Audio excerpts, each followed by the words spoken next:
high atop the list of reasons why the Edmonton Oilers finished this series in 5 games, and it is special teams. Absolutely dominant on the penalty kill, a power play that I know only had 1 tonight technically, but they had 3.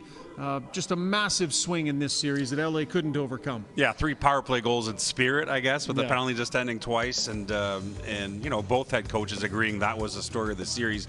And not just that, but for the Kings, I know one of their players telling me this morning that losing momentum in games because our power play was so inept, that changed games themselves. Never mind the fact we know what the Oilers' power play can do in this series, literally unstoppable.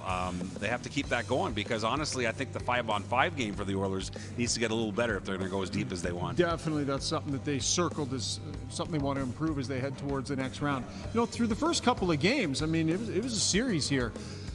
But the Oilers, when the series shifted back to LA, really grabbed a hold of this thing. And the LA Kings threw their best game at them, Pierre, and it wasn't enough. And that was a real turning point. Yeah, there's no question. I mean, I was talking to someone in the Kings organization, the front office this morning, and they felt, boy, that was tough to take that result because they had their A game, the Oilers had a B game, and it still wasn't good enough. And you wondered how the Kings could recover emotionally from knowing that deep down, that their A game wasn't good enough.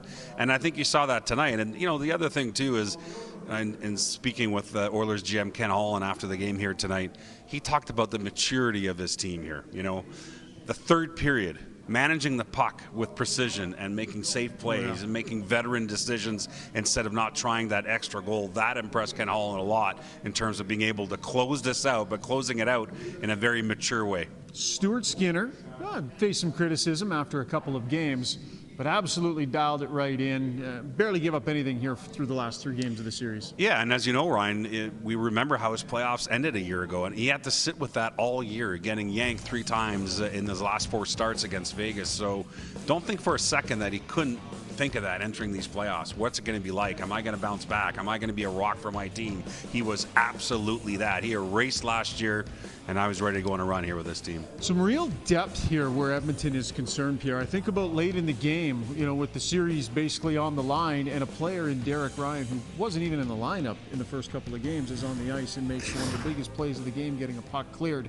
Something different about this Edmonton Oilers team, more mature, but a different layer of depth too, Pierre. Arguably the deepest team in the league. I mean, when you got Sam Carrick and Connor Brown not even dressed, I mean, those are players that can easily play on a Stanley Cup contender. And to your point, I mean, Derek Ryan wasn't even here at the start of the series, and that is a big-time play with the Kings pressing and trying to get the equalizer. Good problems to have, quote-unquote, for head coach Chris Knobloch moving forward, but also important depth, because if you're going to play 4 rounds, and that's the plan here for this Oilers team, you're going to have injuries, you're going to have, you know, lineup changes, and they actually have people they can go to that they trust. So the Oilers are healthy and have been, but you know that they've got to be banged up behind the scenes, so they earn themselves some much needed rest, and they'll be cheering for the Nashville Predators, I'm sure, in a couple of nights' time, hoping that series goes all the way to 7 against the Canucks.